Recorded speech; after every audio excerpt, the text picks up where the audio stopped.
자, 우리 옆에 분들과 다시 한번 인사 원합니다. 오늘도 승리하셨습니다. 은혜 받기 원합니다. 예, 감사합니다.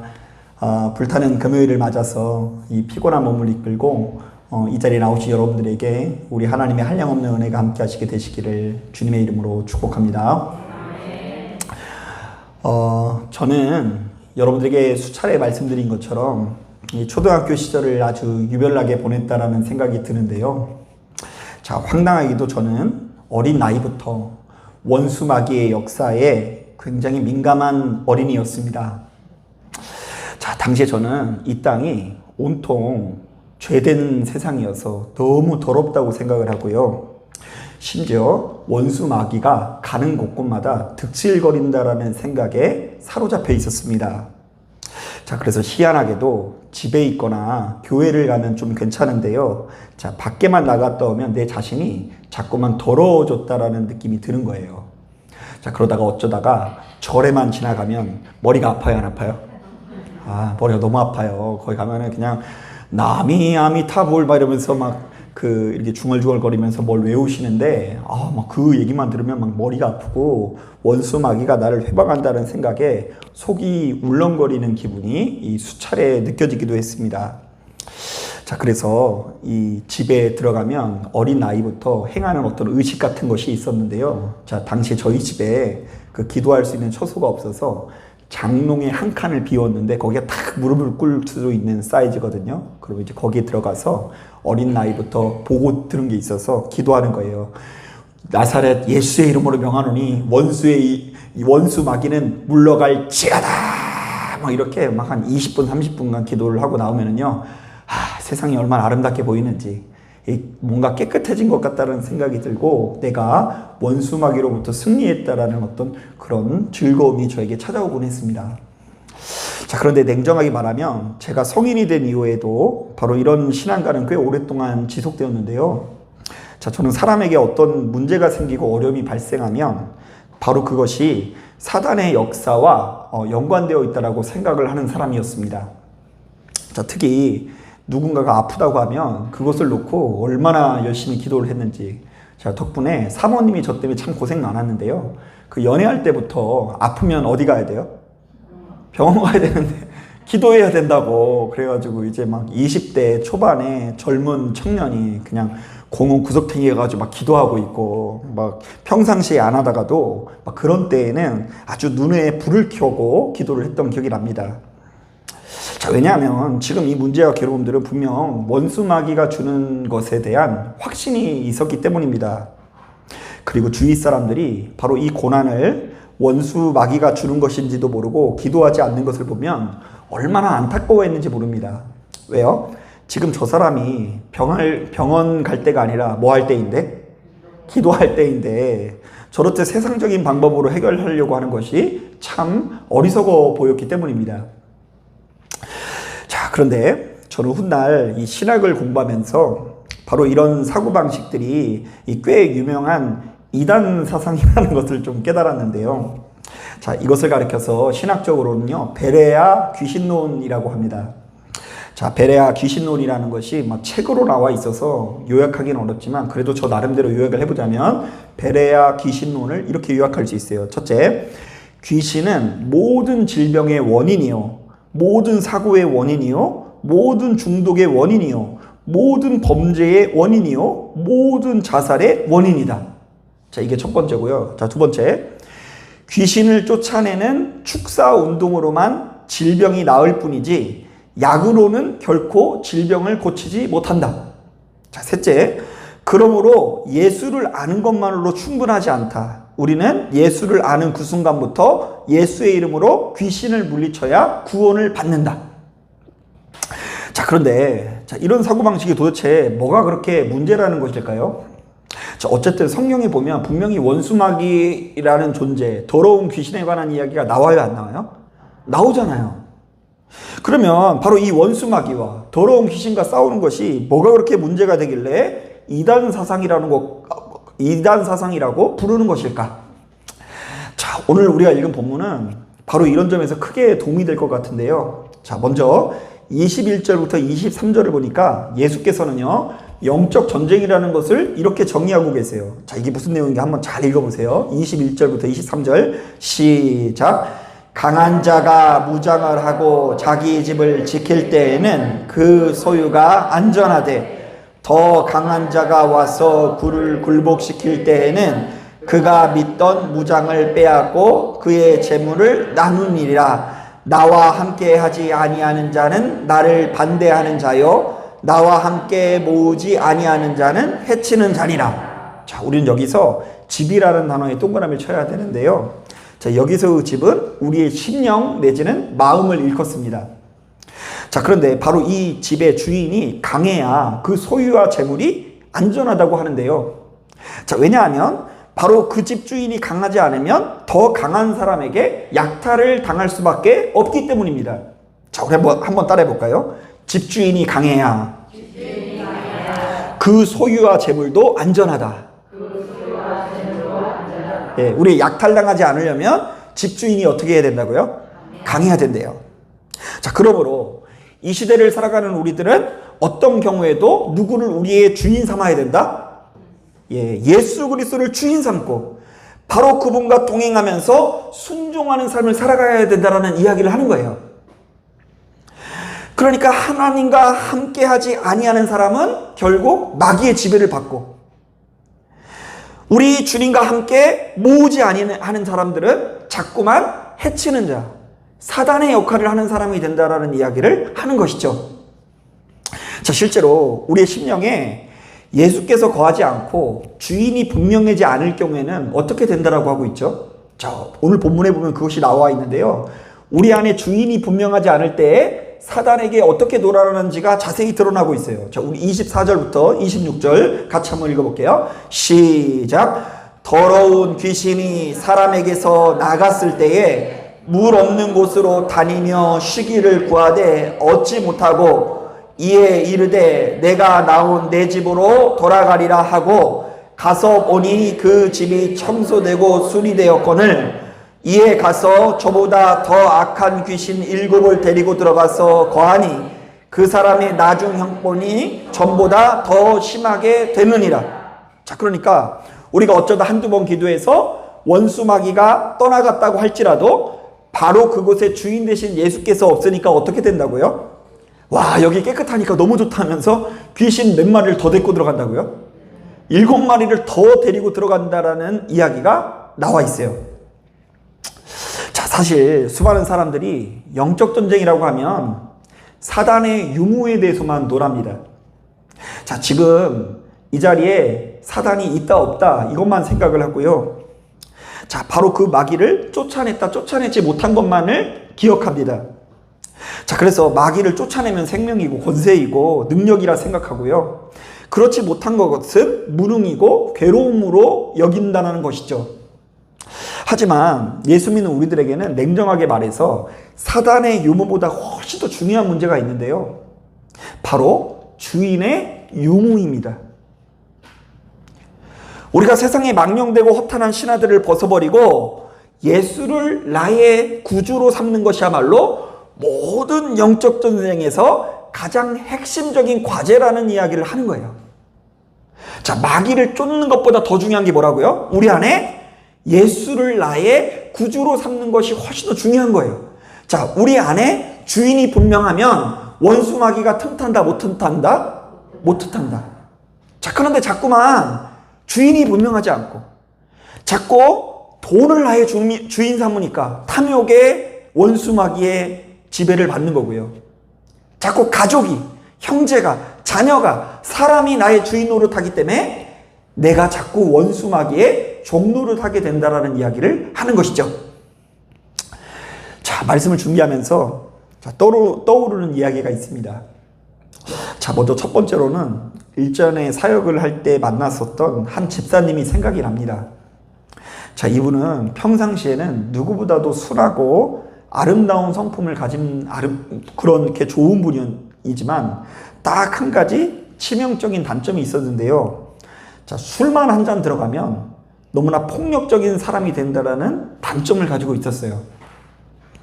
자, 그래서 한 번씩 술을 먹고 집에 들어가면 집에 있는 모든 살림살이를 모조리 다 박살을 내버리거든요. 자, 그래서 눈앞에 보이는 사람들이 다 막 그냥 두들겨 맞고 이러니까 무서워서 함께 살 수가 없는 거예요. 자, 그래서 이놈의 술버릇 때문에 그분의 아내 되시는 분은 진작에 도망가고 없고요. 자, 노모와 두 아들이 아주 고통스럽게 이 집사님과 함께 더불어서 살아가고 있었습니다. 자, 그러다가 이분이 정신을 차리고 자신의 삶을 개선하겠다라는 결심을 하게 됩니다. 자, 때마침 이렇게 알코올 의존증을 가진 분들에게 도움을 주는 어떤 이 단체와 연결이 되어서 수개월 동안 아주 전문적인 치료를 받게 됩니다. 자, 그런데 저도 전해 들었는데요. 이거 치료하는 게 보통 어려운 일이 아니라고 합니다. 자, 일단 뭐 금단 증세가 뭐 말도 못한다고 하더라고요. 자, 그러니까 이제 우리가 금단 증세 하면은 이렇게 담배만 생각하죠. 안 펴봐서 모르겠죠. 그런데 이제 술도요, 뭐 거기서 오는 뭐 이 금단 증세가 되게 심하대요. 막 손도 떨리고, 막 초조해지고, 불안해지고. 자, 그런데다가 너무 오랫동안 이 알코올에 이렇게 의존하시는 분들은요, 신경계통 자체가 변이가 일어나서 바로 이것이 정상적인 과정으로 나아가는데 무려 3개월에서 1년에 이른다고 합니다. 그러니까 1년은 지나야지 사람이 정상화되는 거예요. 자, 그래도 이 집사님이 어찌나 의지가 있는지 사람다운 삶을 꿈꾸며 결단해서 마침내 술을 끊어버리게 됩니다. 자, 그런데 원래 이분은 본성은 참 좋은 분이에요. 자, 그러니까 실제로 가족들에게 돌아가서 얼마나 이 좋은 아빠가 되어주는지, 두 아이들에게 좋은 아빠가 되기도 하고요. 열심히 땀을 흘려서 돈을 벌고 정말로 그 가정을 다시금 회복시키는데 일조를 합니다. 자, 그런데 여기까지는 참 좋을 것 같은데 인생이 참 호락호락하지가 않죠. 결과물이 별로 안 좋을 것 같지 않나요? 드라마 많이 보신 분은 알겠지만 인생이 호락호락하지 않아요. 자, 이분의 시도는 결국 실패로 돌아가는데요. 왜냐하면 어느 날 이분이 나가던 직장의 동료들이 딱 한 잔만 먹고 가라고 유혹을 하더래요. 그래서 진짜 많이 먹을 생각도 없고요. 매일 갈 때마다 딱 한 잔만 하라 그러니까 어쩔 수 없이 딱 한 잔 했는데 그 한 잔 했다가 다시 그 이전의 삶으로 돌아갔다고 합니다. 어이없죠. 자, 많은 분들이 뭐 경험하지 못한 분들은요, 술을 줄여서 먹으면 되지 않겠느냐고 질문하시는 분이 있는데, 자, 알코올 의존자의 경우 술을 줄여서 적당히 마시고 치우는 것이 제일 어렵대요. 자, 이 약 먹었으면 끝장날 때까지 먹는 것이 순리라는 것입니다. 자, 그래서 이 집사님의 가정은 다시금 완전히 파괴되고 또다시 수렁에 빠지게 되는데요. 자, 제가 이것을 보면서 또다시 깨닫게 되었습니다. 자, 어쩌다 한두 번 기도해서 원수 마귀가 떠나갈 수는 있으나, 자, 그 심령의 주인이 분명하지 않으면 더 악한 귀신 몇 명이 들어갈 수 있다? 7명이 들어갈 수 있다라는 이야기죠. 자, 그런가 하면 제가 참 아끼던 예화 하나를 또 하려고 하는데요. 자, 일전에 그 사모님을 만나기 전에 교제하던 자매와 있었던 일입니다. 아니, 저도 뭐 연애할 수 있죠, 뭐 결혼 전인데 다양하게 할 수 있는 거 아닙니까? 자, 그런데 하루는 이 자매가 자신의 친어머니를 보여준다고 해서 만남을 가진 적이 있는데요. 자, 놀랍게도 이 자매의 친어머니는 무당이었습니다. 자, 그런데 제가 그분이 무당인 것을 그냥 딱 보고 알았는데요. 제가 늘 하는 얘기 있죠. 무당은 참 무당처럼 생겼어요. 그냥 뭐 메이크업을 했는지 뭐 눈이 그냥 괴슴칠해가지고 무당이더라고요. 자, 그런데 이제 제에게도 참 기쁜 일이 뭐냐면, 이제 그분이랑 얘기를 하는 가운데 제가 이제 수련회 가서 굉장히 은혜 받고 왔는데 같이 차를 마시는데, 저랑 한 자리에 있는데 그냥 갑자기 막 이 커피잔을 막 이렇게 막 하는 거예요. 그게 막 이렇게 막 흔드는 거 보고서 물을 너무 흘렸네 여기. 막 흔들리는 거 보고서 그때 막 제가 제 나름대로 막 굉장히 좋았죠. 역시 내 안에 누가 계시다? 성령께서 계시니까 이 귀신이 나를 보고 무서워하는구나. 뭐 이렇게 하면서 좋아했는데, 그것만 좋은 게 아니라 놀랍게도 이분과 대화하면서 참 재밌는 이야기를 들었는데요. 자, 이분이 일전에 무당이었다가 한 목사님의 전도를 받았는데 그 전도를 받은 그날 밤에 지체만한 구렁이가 온몸을 이렇게 휘감더니 목을 막 조여가지고 실제로도 막 너무 숨을 못 쉬겠는 그 죽을 뻔한 경험을 하게 됩니다. 자, 그때 처음으로 지금 자신이 모시던 신이 좀 악한 신인 것 같다라는 생각이 들어서 그 목사님을 따라서 무려 7시간에 걸쳐서 기도를 하면서 이제 거기에서 벗어나게 되었다고 합니다. 자, 그랬더니 뭔가 이전에 경험하지 못했던 깊은 기쁨과 평안이 찾아와서 자, 무당이라는 신분을 벗고 교회 집사님이 되었다고 합니다. 자, 그리고는요, 그 간증이 너무 놀랍고 대단하니까 실제로 그 목사님과 몇몇 교회를 다니면서 신앙 간증 집회를 할 정도로 이분이 이제 그 교회 안에서 아주 푹 빠져가지고 열심히 신앙생활을 한 것이죠. 자, 제가 늘 얘기하는 거지만 여기까지는 참 좋을 것 같은데 우리 인생이 참 호락호락하지가 않죠. 그 뒤에 뭔가 안 좋은 일이 있을 것 같죠. 네, 맞습니다. 안타깝게도 이분이 이제 막 은혜를 받았을 때는 너무 기쁘고 행복해서 뭐 내 주 예수 계신 곳이 그 어디나 무슨 나라? 하늘나라 여겼는데 시간이 흐를수록 현실의 벽이 느껴지더랍니다. 일단 모아둔 돈이 떨어져 경제적인 어려움이 찾아오기도 하고요. 일전에는 자신에게 도움을 주던 이 기둥서방이 여럿이 있어서 그들에게 의존하는 삶을 살았는데 이제는 그 누구의 도움도 받지 못하고 혼자서 해결하려고 하니까 너무 고독하고 외로운 것입니다. 자, 그래서 그렇게 조금씩 유혹을 받아 다시금 신내림을 받아서 또다시 무당이 되었다는 것입니다. 자, 그러니까 이분은 신기하게도 예수를 만나본 적 있는 무당인 거예요. 신기하죠?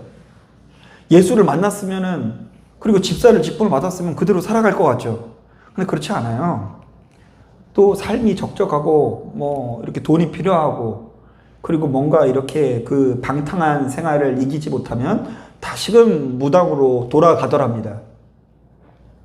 자, 이분과 또 이야기를 나눈 이후에 확신하게 되었습니다. 어쩌다 한두 번 기도해서 원수 마귀를 떠났다고 해서 그것을 영원한 승리로 여겨서는 안 돼요.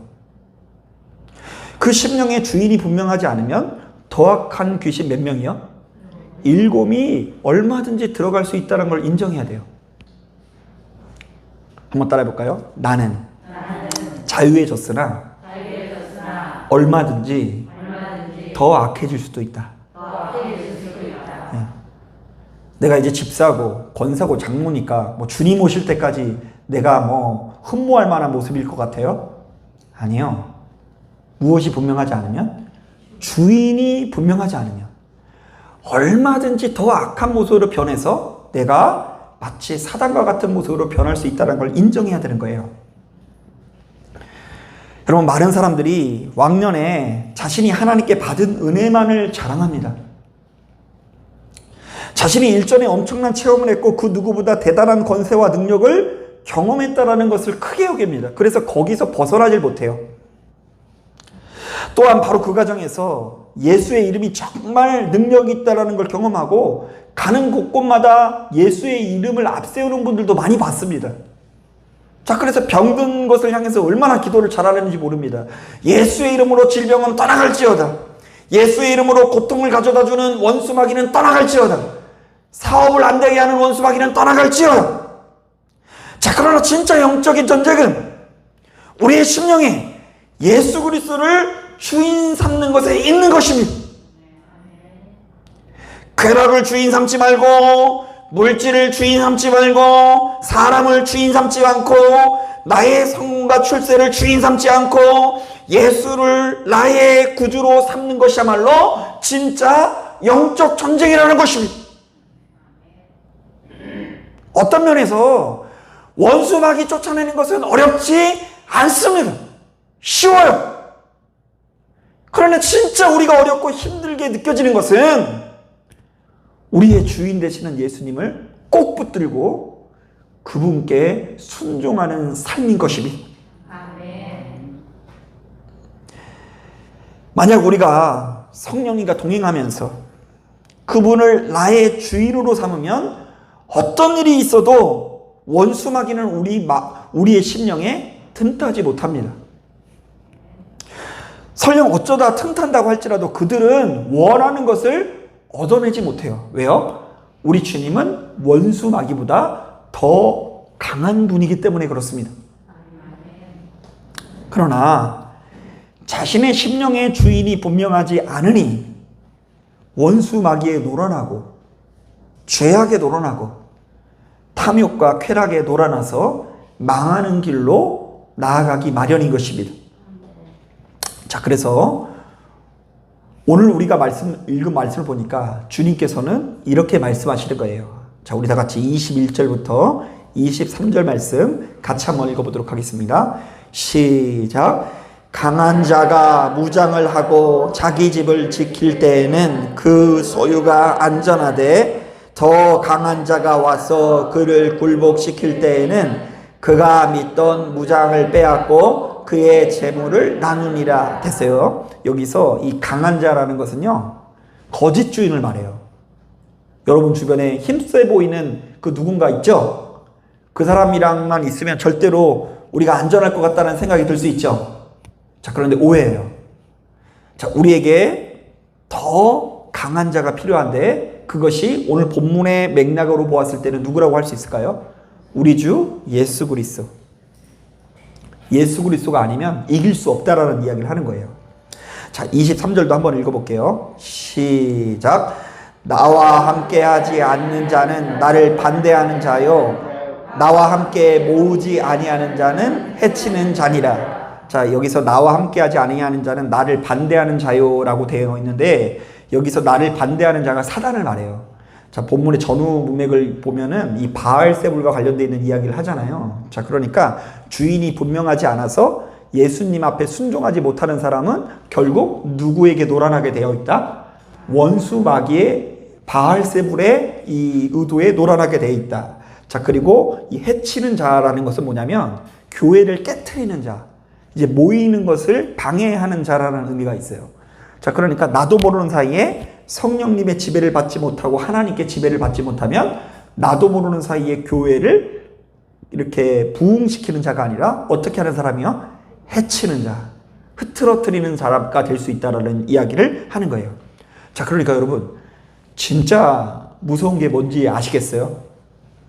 예수 믿는 우리들에게 진짜 무서운 것은요, 원수 마귀가 아니라 무엇이에요? 누구예요? 내가 무서운 거예요. 내가.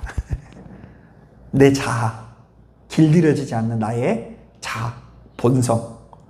내가 주인 삼은 모든 것들을 내려놓고 주님께 나아가야 되는데 번번이 나의 고집과 나의 목소리를 높이고 그리고 내가 하고 싶은 대로만 살아가길 원하는 나의 자아 때문에 내가 망하는 거예요.